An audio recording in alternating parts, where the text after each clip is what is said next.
Aujourd'hui, je te montre comment faire une gelbana tunisienne, autrement dit des petits pois en sauce. Voici les ingrédients qu'on va utiliser pour cette recette. Tout sera noté en barre de description. On va commencer par prendre une casserole dans laquelle on va mettre 3 cuillères à soupe d'huile d'olive, un oignon haché finement qu'on va laisser cuire pendant 1 minute. Une fois les 1 minute passées qu'il commence à devenir translucide, on ajoute 500 g de poulet coupé en morceaux de taille moyenne.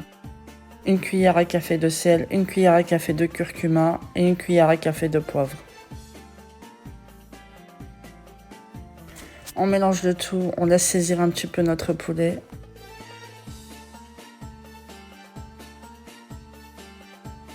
Au bout de 3 à 4 minutes, on ajoute une grosse cuillère à soupe de tomates concentrées.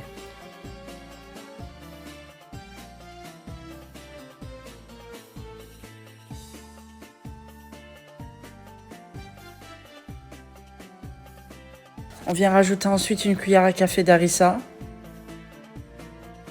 On laisse cuire pendant 5 minutes la tomate en mélangeant sans arrêt. On ajoute ensuite une tasse d'eau chaude et on mélange. C'est là que notre sauce va commencer à se former. C'est très important d'y aller petit à petit, c'est ce qui va donner tout le goût à notre sauce.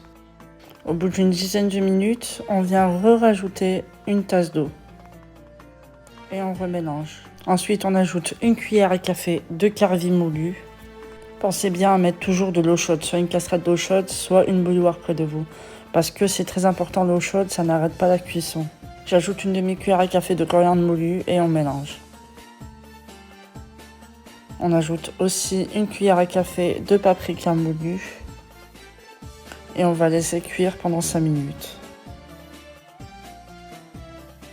Une fois les 5 minutes écoulées, on vient rajouter 2 tasses d'eau chaude et on y rajoute les petits pois surgelés. Mettez la quantité que vous voulez, cela dépend de vos goûts. Là pour le coup, j'ai rempli une assiette creuse.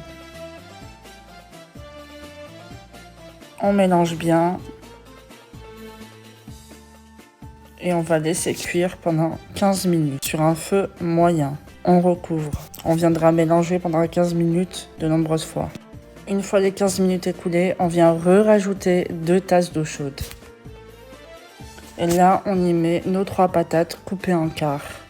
On remélange bien et après, on va laisser cuire pendant 30 minutes en remuant récurrentement. Au bout des 30 minutes, on vient vérifier la cuisson de notre viande et de nos patates à l'aide d'un couteau. Si tout rentre parfaitement, c'est que c'est cuit. Si tout est bien cuit, rajoutez ensuite 2 piments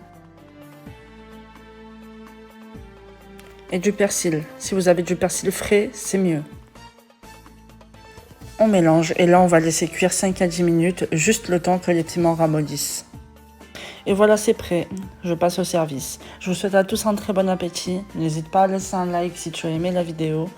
Partage, commente, abonne-toi à la chaîne et active la cloche de notification pour ne rien rater. Je te souhaite un très bon appétit et à bientôt pour la prochaine recette. Mes recettes sont aussi disponibles sur TikTok, Instagram et Facebook.